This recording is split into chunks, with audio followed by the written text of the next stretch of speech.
I will instruct you and teach you in the way you should go.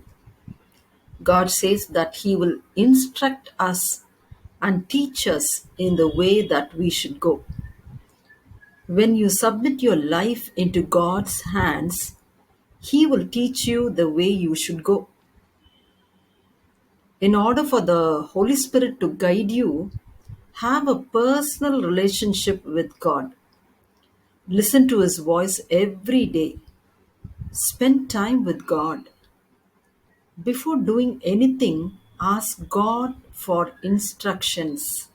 So, when you start doing anything, you have to ask or wait for the Lord to instruct you.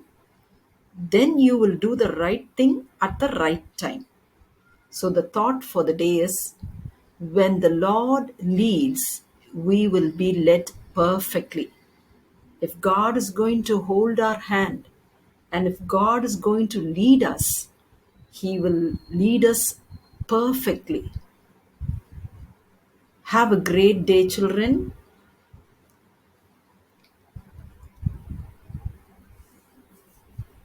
National income. That's our second chapter. National income. First of all, you would have seen the meaning of national income. So, what is the meaning of national income? The total money value of all final goods and services produced in a country during a particular period of time is called as national income. Just a recap of all that you learned in the previous class. Define national income. This definition is given by Alfred Marshall. The labor and capital of a country acting on its natural resources produce annually a certain net aggregate of commodities, material and immaterial, including services of all kinds. This is the true net annual income or revenue of the country or national dividend. So, if they ask the question, define national income in the words of Alfred Marshall, you have to give this answer. So, here we have material and immaterial. Material goods are tangible, they are visible, like land, building, furniture, pen, laptop. These are material goods. So, what do you mean by non material or immaterial goods?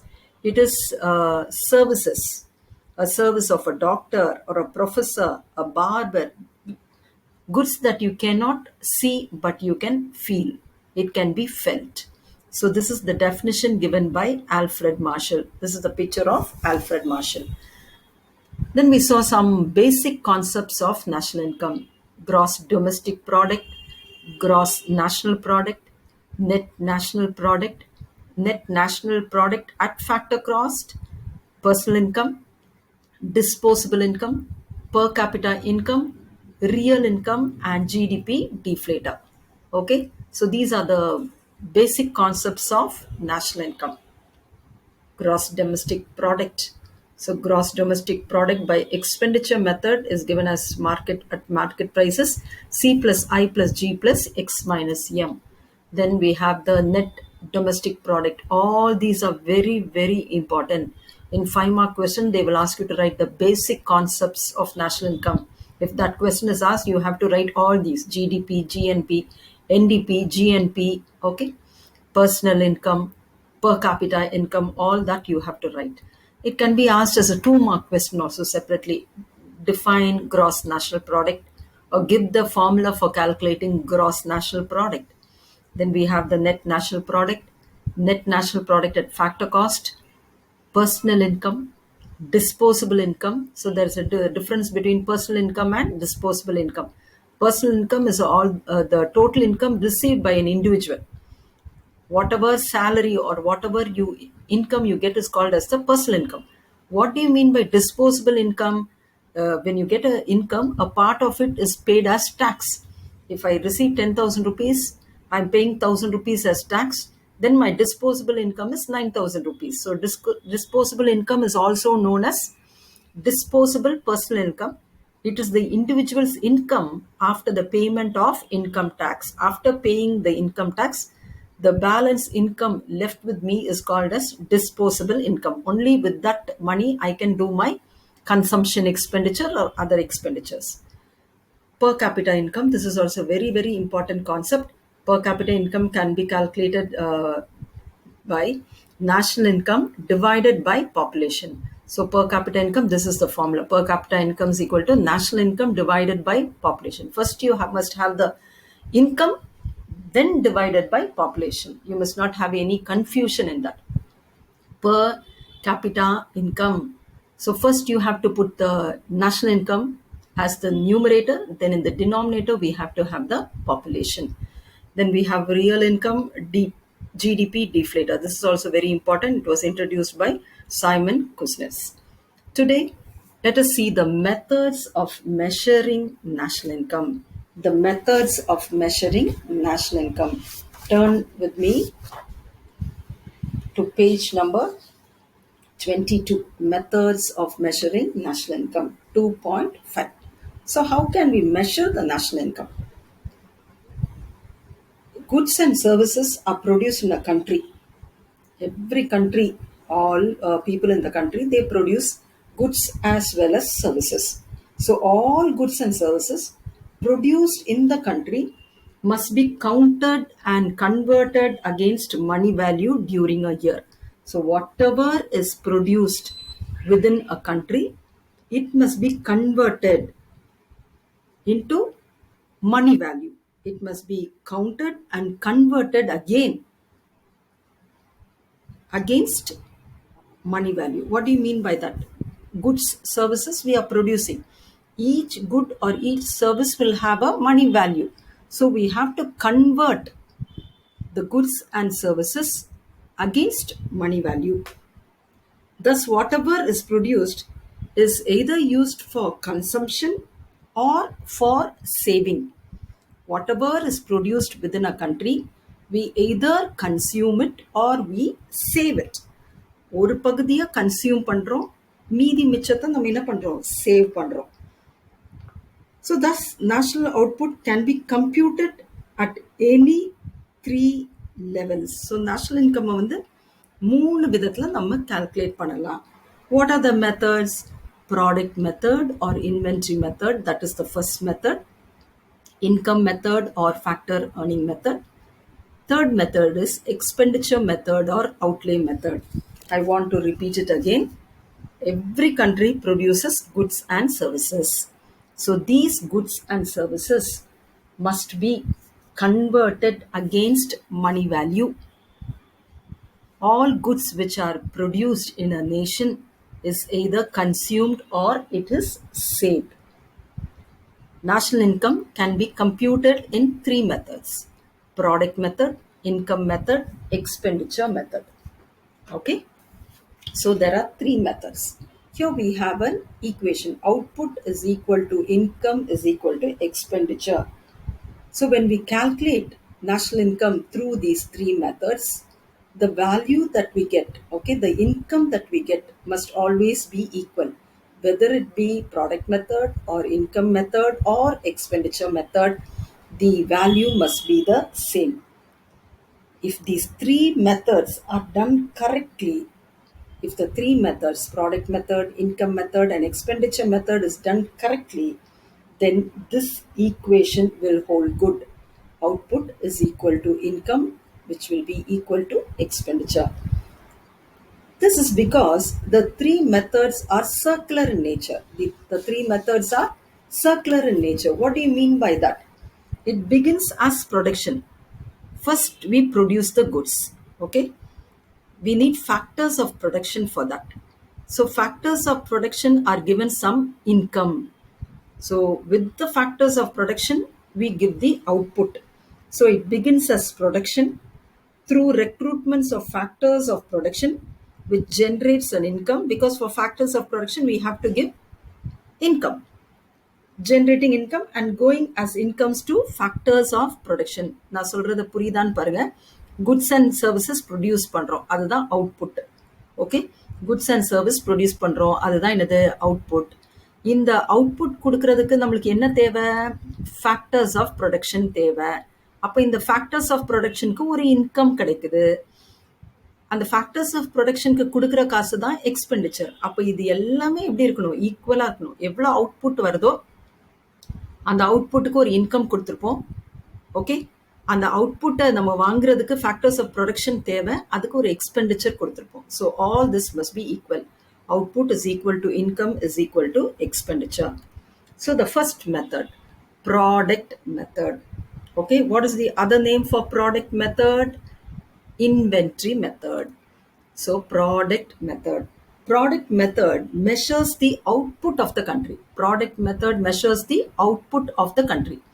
It is also called as inventory method. There is another name for product method. It is called as inventory method. Please make a note of this because it can be asked as a 1-mark question. The other name for product method is inventory method. Under this method, the gross value of output from different sectors like agriculture, industry, trade and commerce, etc. is obtained for the entire economy during a year. So what do they do here? Every sector gives an output. From agricultural sector, we have output. Industry sector, we have output. Trade and commerce, there is an output. So we have to add all the output from different sectors during a year. Okay, a particular period. Under this method, the gross value of output from different sectors like agriculture, industry, trade and commerce, etc. is obtained for the entire economy during a year. The value obtained is actually the GNP at market price. So the value got by the product method is called as GNP at market price. So what do you mean by market price? The price at which a commodity is sold in the market is called as the market price. So each product brought to the market has a value. This is only called as market price. Okay? Market price is the final cost at which the manufacturer sells the goods to the customers. So product method, whatever value you get or income you get through the product method is called as GNP at market price. GNP at market price. So while doing product method, you have to take care of certain precautions. Okay? என்னென்ன precautions எடுக்கணும்? Double counting, self-consumption, sale and purchase of second-hand goods. So the product method is followed in the underdeveloped countries. Product method is followed in underdeveloped countries. But it is less reliable because the margin of error in this method is very, very large. In India, this method is applied in agriculture, mining, manufacturing, and including handicrafts also. Product method is less reliable. Less reliable because the margin of error in this method will be very, very large. So what are the precautions that we have to take care? Product method பண்ணும்போது error வர்றதுக்கு வாய்ப்பு அதிகம் இருக்கு. Error நிறைய வர்றதுக்கு வாய்ப்பு இருக்கு. அப்போ அந்த எரர் வராம இருக்கிறதுக்கு என்னென்ன precautions எடுக்கணும்? Double counting. Double countingனா என்னது? You must know that first. So what do you mean by double counting? பேர்லயே இருக்கு. 2 தடவை கவுண்ட் பண்ணிடுறது. That is only called as double counting. ஏதாவது ஒரு ப்ராடக்ட்டை வந்து 2 தடவை அல்லது 3 தடவை அல்லது 4 தடவை அதனுடைய மதிப்பை கூட்டினா that is called as double counting. For example, you take a farmer. Okay, he is selling rice at rupees 800 per kg. So 1 kg cost 800 rupees. So first the farmer is selling it to the wholesaler. He is selling to the wholesaler. Okay, so he is giving the rice for 800 rupees. The wholesaler, he is getting that from farmer and he is selling it to the retailer at 1200 rupees. He got it for 800 and now he is selling it for 1200 rupees. So first the farmer gets an income 800. Now the wholesaler has got an income of 1200. The retailer, he sells the rice to the customer at 1600 per kg. So first the farmer's income was 800. The wholesaler's income was 1200. Now the retailer's income is 1600. So what is the income, total income now? It is 3,600 rupees. How did I arrive at this? 800 for the farmer, wholesaler 1,200, it becomes 2,000. Then again, the wholesaler is selling to the retailer at 1,000, the retailer is selling to the customer at 1,600. So total is 3,600.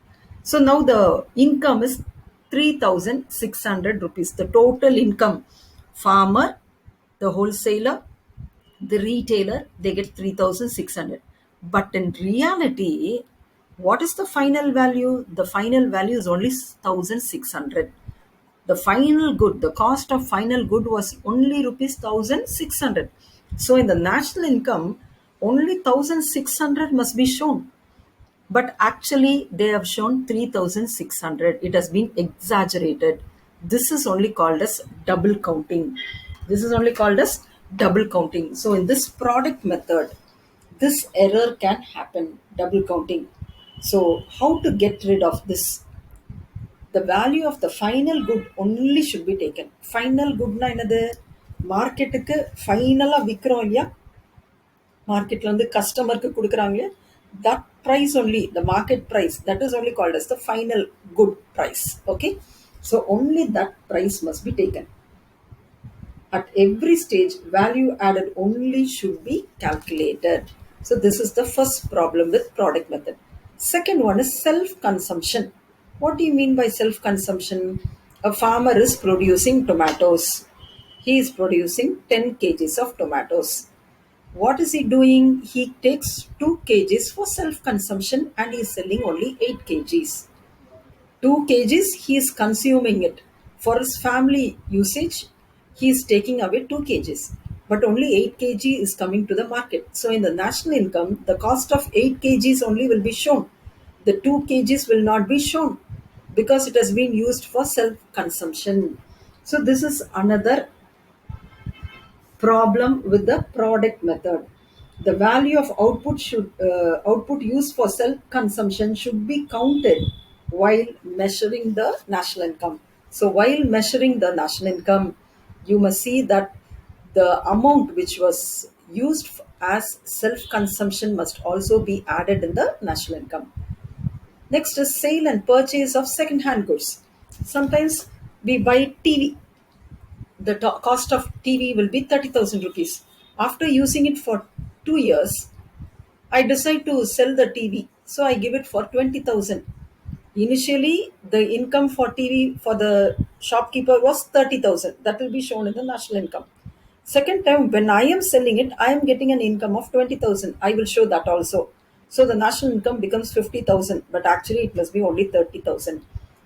So the sale and purchase of second-hand goods must not be included in while calculating national income. In the case of durable goods, sale and purchase of second-hand goods should not be included. So these are the precautions which has to be taken while calculating the national income through the product method. Hope you understood this. So if it is asked as a 3-mark question, you can write only this. If it is asked as a 5-mark question, you have to write this. Then precautions also for double counting 3 or 4 lines. For self-consumption, you have to give a paragraph. And sale and purchase of second-hand goods also, you have to give a paragraph. Okay. So if it is a 2-mark question or a 3-mark question, you have to decide how much you have to write. If it is a 2-mark question, you write 3 or 4 lines. Okay. If it is a 3-mark question or 5-mark question, you have to write it elaborately. Okay. Thank you. In the next video, let us see the other 2 methods.